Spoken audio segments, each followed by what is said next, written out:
Baik, akhadat ba'dul buldan allati iftatahat fi ahdi Umar radhiyallahu anhu tanqudul uhuda.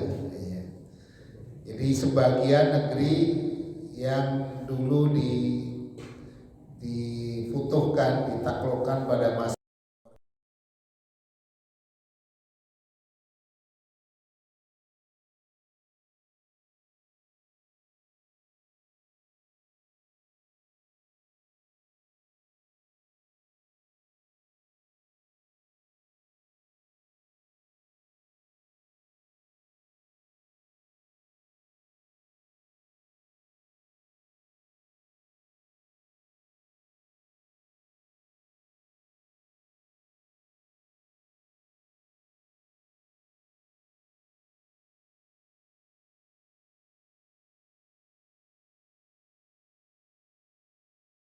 ada yang mulai melanggar. Fajahaza Utsman radhiyallahu anhu, maka Sayyidina Utsman radhiyallahu anhu jahaza menyiapkan al-juyusha, bala tentara, pasukan, liqda'iha, untuk menundukkan negeri-negeri yang mulai melanggar tadi, ila ta'ati, untuk kembali patuh pada perjanjian yang dibuat. Jama'a Syama li Muawiyah bin Abi Sufyan. Beliau menghimpun dan menguatkan wilayah Syam, karena Syam itu terdiri dari beberapa kalau sekarang beberapa negara yang kemudian dikumpulkan, disatukan, dan ditunjuklah Muawiyah bin Abi Sufyan sebagai gubernur Syam. Muawiyah bin Abi Sufyan. Abi Sufyan dulu kafir, musuhnya Nabi, tapi belakangan pada Fathu Makkah masuk Islam. Nah, anaknya namanya Muawiyah bin Abi Sufyan, jadi sahabat yang sangat terkenal, dan beliau masih termasuk kerabatnya Sayyidina Utsman. Faqama bil ghazawati, maka beliau Muawiyah bin Abi Sufyan melakukan pertempuran barron, di darat, wa bahron, dan di laut. Dan dialah yang mengusulkan kepada Sayyidina Utsman untuk agar lebih leluasa dalam memperluas wilayah, maka beliau mengusulkan untuk dibuat armada laut. Itu yang mengusulkan Muawiyah bin Abi Sufyan, dan Sayyidina Utsman setuju. Akhirnya dibentuklah armada laut pertama kaum muslimin, yang dikomandani oleh Muawiyah bin Abi Sufyan. Hatta wasalat Taflis, sehingga sampai di wilayah Taflis. Taflis itu wilayah Eropa, itu ibu kota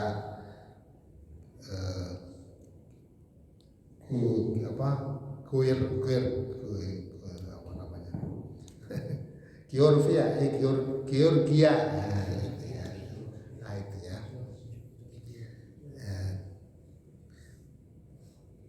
Jadi dengan armada lautnya itu kemudian lebih leluasa untuk kemudian melakukan penaklukan di wilayah khususnya Eropa.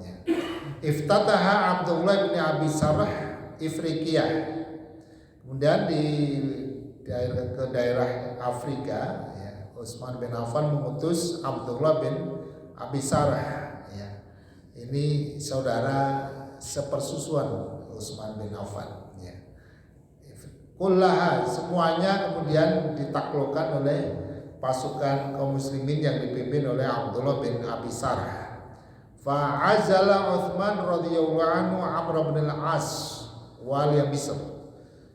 Lalu dengan prestasi itu kemudian Utsman mengganti wali atau gubernur Mesir dari sebelumnya, yaitu Amr bin As, dan diberikan kepada panglima yang berhasil menaklukkan Afrika, yaitu Abdullah bin Abi Sarh.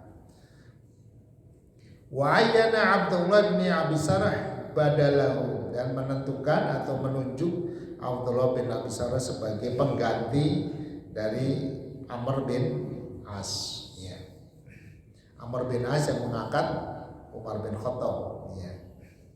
Karena Amr bin As yang dulu memimpin penaklukan Mesir, maka dia yang ditunjuk menjadi gubernur. Tapi kemudian pada zaman Utsman bin Affan, penaklukan secara lebih masif dilakukan oleh Abdullah bin Abi Sarh. Maka itulah yang kemudian mungkin juga biar ada regenerasi, ya, ada terus semangat yang diperbarui, maka kemudian Utsman bin Affan menunjuk atau mencopot Amr bin As dan menunjuk penggantinya adalah Abdullah bin Abi Sarh. Atamat juyushuhu fatha Faris sanata wahidatin wasalasina hijriyah. Dan pasukannya, ya, pasukan Abdullah bin Abi Sarh menyempurnakan penaklukan itu sampai kemudian penaklukan juga Paris atau Persia, ya, pada tahun 31 Hijriah. Wa qamat fiha hukumatan atau hukumatun islamiyatun hazimatun, maka berdirilah kekuasaan yang secara definitif dan eksis di Persia, ya, yang dulu negara adidaya dunia kedua setelah Romawi adalah Persia yang beragama Majusi, yang dipimpin oleh Kisra Yazdajir, ya, yang dulu merobek-robek suratnya Kanjeng Nabi ketika beliau mengirim surat-surat ajakan untuk masuk Islam, ya. Nah, surat itu disobek-sobek oleh Kisra, kemudian Nabi mengatakan ini adalah tanda bahwa suatu ketika nanti Allah akan nyobek-nyobek atau merobek-robek negeri Persia itu dan akan ditaklukkan oleh kaum muslimin. Dan itu terjadi kemudian pada zaman Khalifah Abu Bakar, sebagian pikirnya kemudian disempurnakan oleh Sayyidina Umar, ya, dalam perang yang terkenal kemarin kita saksikan, yaitu perang Qadisiyah. Kemudian lebih tuntas lagi kemudian pada zaman Khalifah Utsman bin Affan ini. Jahaza Malik Ar-Rum, Raja Romawi menyiapkan ustulan aziman. Ustulan itu armada laut yang sangat besar. Fihi situmiati markabin. Di dalam armada itu ada 600 kapal perang. Kapal perang dulu ya pakai layar aja, ya. Sehingga nanti perangnya itu disebut dengan perang Datus Sawari, ya. Artinya perang yang di situ kapal-kapal melawan kapal-kapal yang kapalnya itu banyak tiang-tiang menjulang ke atas, karena pakai tiang itu untuk mengikat layar-layarnya, ya. Disebut nanti peperangan namanya Datus Sawari. Fasara ilaihi Abdullah bin Sa'ad bin Abi Sarh bil ustulihi.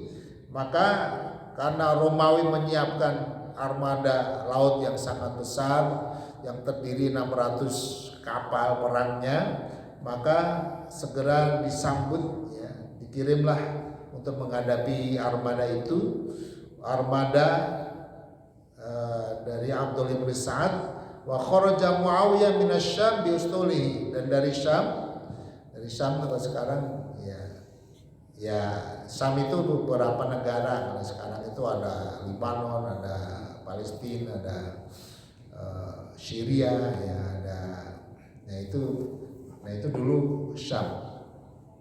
Walamma intasyabal qitalu in hazamat maraqibur Rum, dan berkecamuklah perang laut, ya. Ini peperangan laut pertama, ya, dan itu hasil usulan dari Muawiyah bin Abi Sufyan yang disetujui oleh Utsman bin Affan. Setelah berkecamuk perang yang luar biasa, in hazamat maraqibur rum, maka kalahlah ya kapal-kapal perang Romawi itu bisa dikalahkan, wastaulal muslimuna ala maraqibim, dan kapal-kapal mereka dikuasai oleh kaum muslimin. Padahal kaum muslimin kapalnya hanya 200. Ya. Itu juga dari Mesir, dari Syam, ya. Melawan 600 kapal. Tapi itulah ya. Jadi kemenangan itu dalam dalam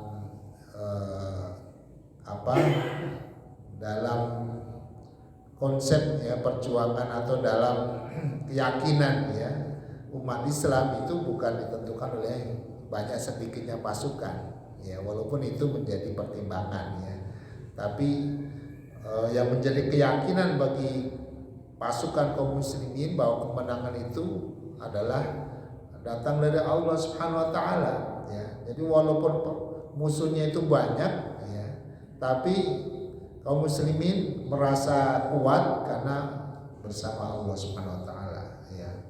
In tansurullah yansurkum. Kalau kalian berperang, berjuang untuk memenangkan agama Allah, maka Allah akan memenangkan kalian ya. Wa man nasru illa min indillah. Tidaklah kemenangan itu kecuali datang dari Allah.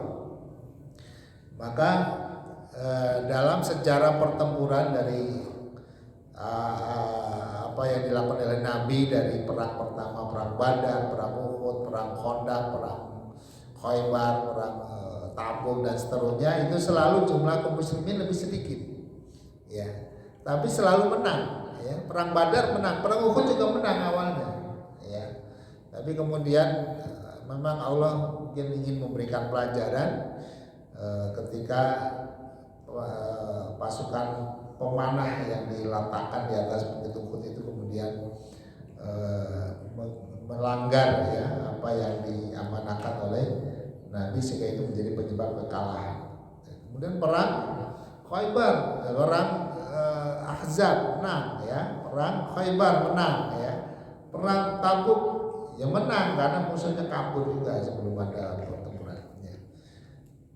Termasuk perang ini ya, perang Dhatus Sawari ya, ini dengan pasukan yang lebih sedikit, kemudian kapalnya juga lebih sedikit, tapi menang. Ya, ini yang harus diyakini oleh ya seluruh pasukan kaum muslimin, seluruh kaum muslimin juga termasuk kita semuanya yang tentu menjadi pewaris perjuangan mereka, bahwa kemenangan itu adalah dari Allah ya.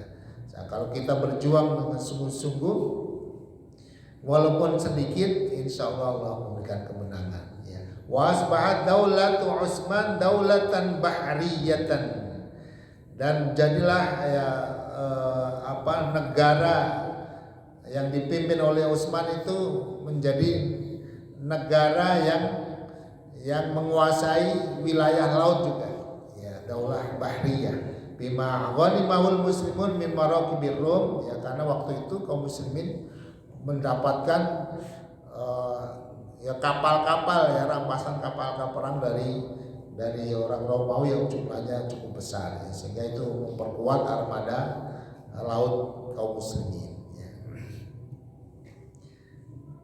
Nah, baik para jemaah sekalian ya, ini beberapa ya yang disampaikan tentang prestasi yang dilakukan atau yang berhasil dilakukan, dicapai oleh Sayyidina Utsman bin Affan dalam kekhalifahannya ya.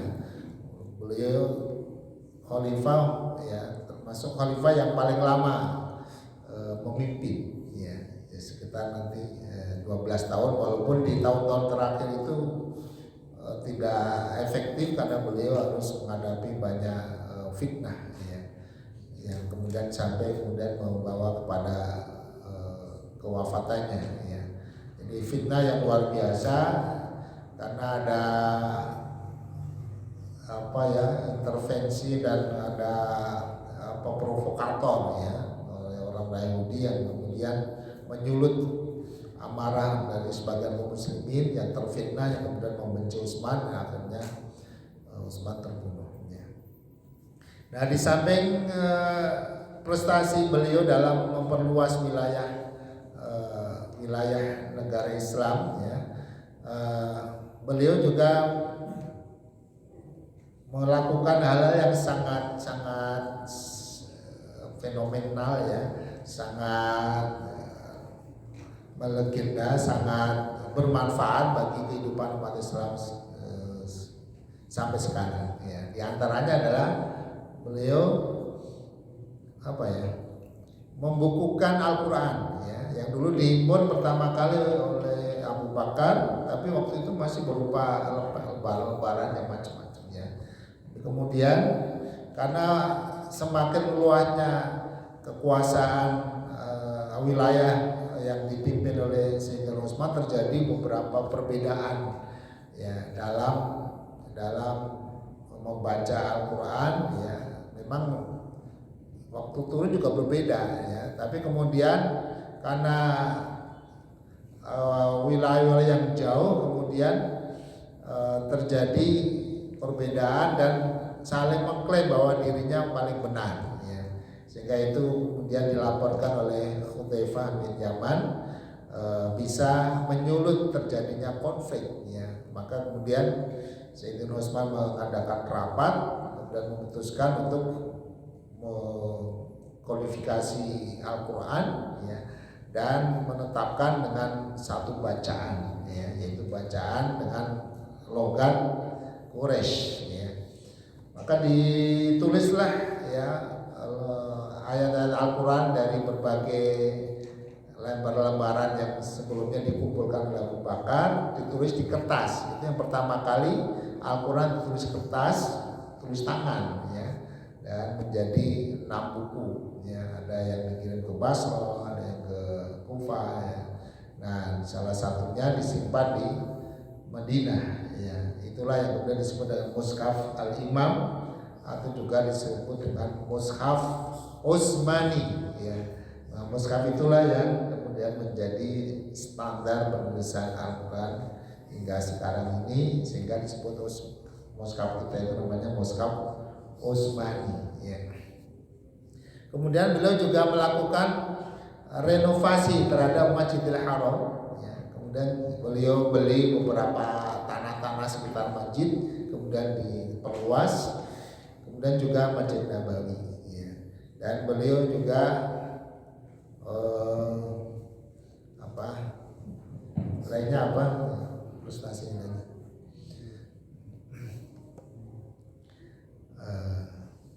ya. Banyak kemudian juga amal-amal beliau secara pribadi, ya, banyak kisah-kisah kedermawanan beliau, ya, ketika Madinah kekeringan, ya. Jadi sumur-sumur pada kering, ya, kecuali satu sumur yang masih tetap ada airnya, ya. Dan itu ternyata yang punya seorang Yahudi namanya Abu Yusuf, ya. Maka kemudian mau gak mau kaum muslimin kemudian, ya, nyari air ke tempat itu dan harus beli dan dijual mahal oleh orang Yahudi itu, ya. Akhirnya Rasul, ini pada zaman Rasul, ya, terjadinya.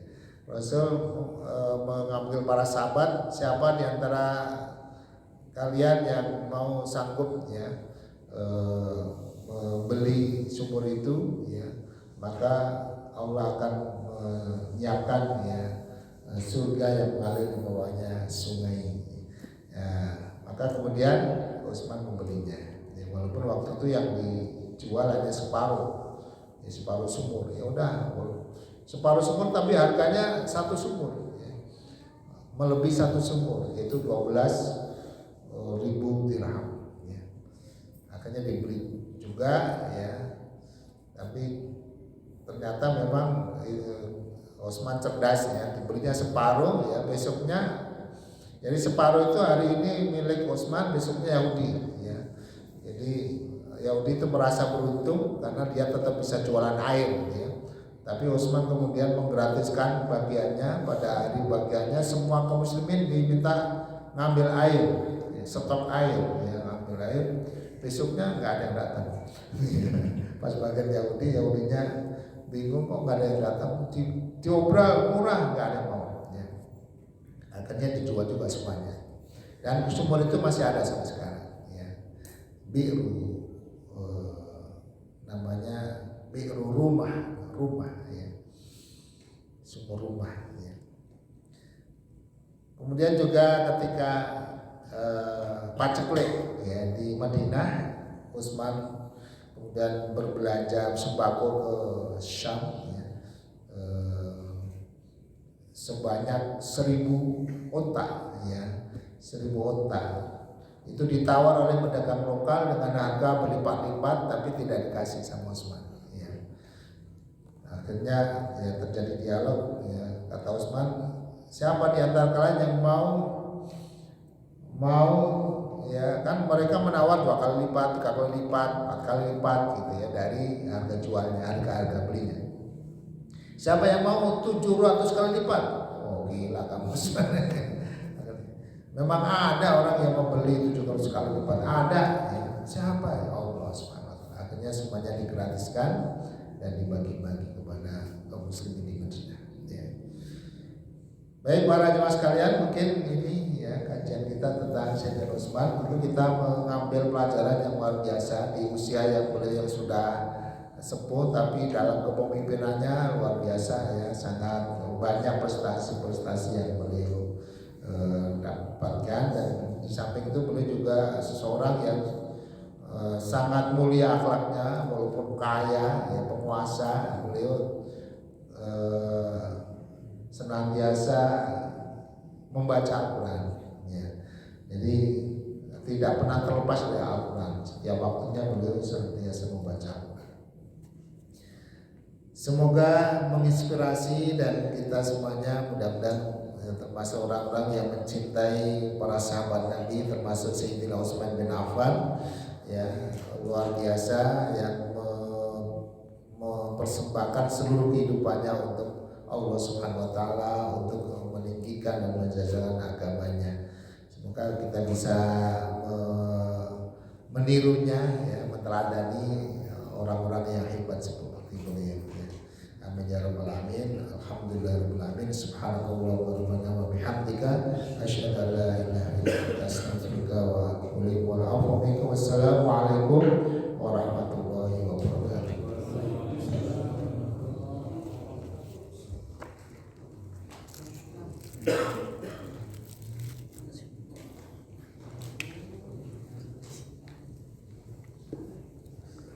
Sekarang